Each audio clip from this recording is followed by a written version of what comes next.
the honorable judge, the honorable audience, and the beloved participants. Bismillahirrahmanirrahim. Assalamualaikum warahmatullahi wabarakatuh. Innal hamdalillah wa nasta'inuhu wa nastaghfiruhu wa na'udzu billahi min shururi anfusina wa min sayyiati a'malina may yahdihillahu fala hadiya lahu. Asyhadu an la ilaha illallah wa asyhadu anna Muhammadan abduhu wa rasuluh la nabiyya ba'dah.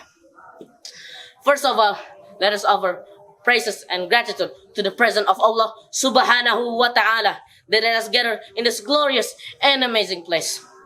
Second of all, blessing and salutation to the majestic Prophet Muhammad sallallahu alaihi wasallam that brought us from the dark days to the bright days, from the foolishness era to the smarter era. So, I'm standing here today not because I want to, not because I'm forced to, but because I have to tell you a speech with the title Achieving Indonesia Place as a Developed Country in the Global and the International Affairs. But before that, let me introduce myself. Hi, my name is Muhammad Haflan.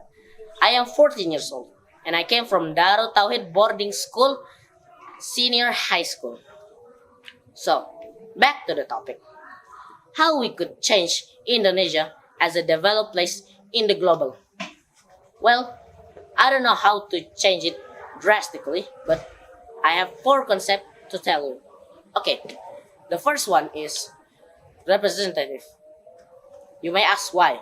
Well, did you know about steam engine? Well, before steam engine was first discovered, everyone traveled using sailboats and horses. But after steam engine was discovered, everyone tried to race and make it to be the best engine in the world. So, they don't use sailboats and horses anymore. Because why? They have something better to use.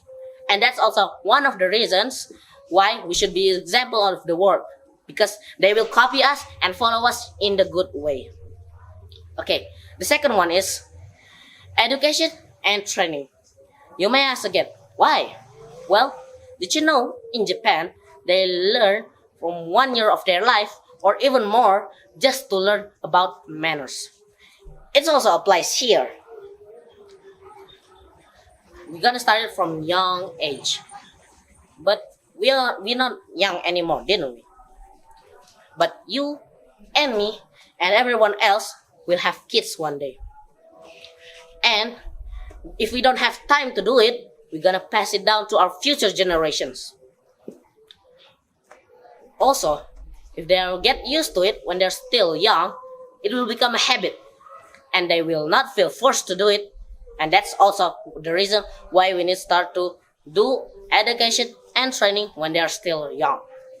Okay, the third one is a conducive environment. Once we have already done all of that, we're gonna have a good and conducive environment. It's a good place now to develop and everything. And people will start to say, hey, look, it's Indonesia. It's a good and developed place. Let's go there. And everyone will start to learn from there. But the last one is the most important out of them all.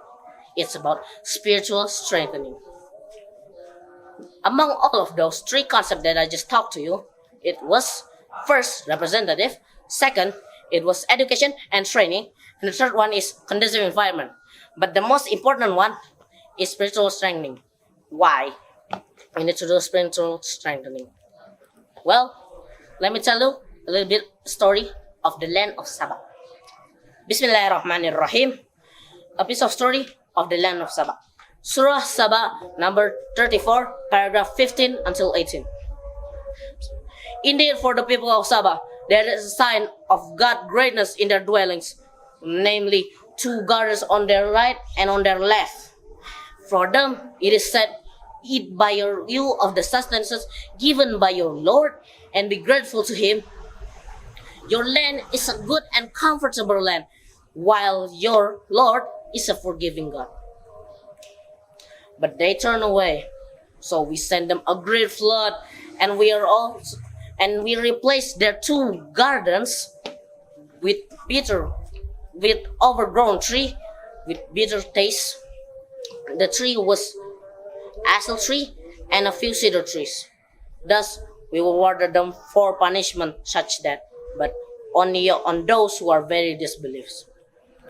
That's the end of the surah. So, but I'll add one more to you. It was fix yourself and do the best. Why, you may ask? So I have one little quote. It was from a Navy admirer. I forget who is he, but he's pretty famous, I guess.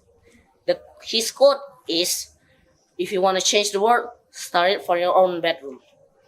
But you may ask, why? Why need starting from your own bedroom?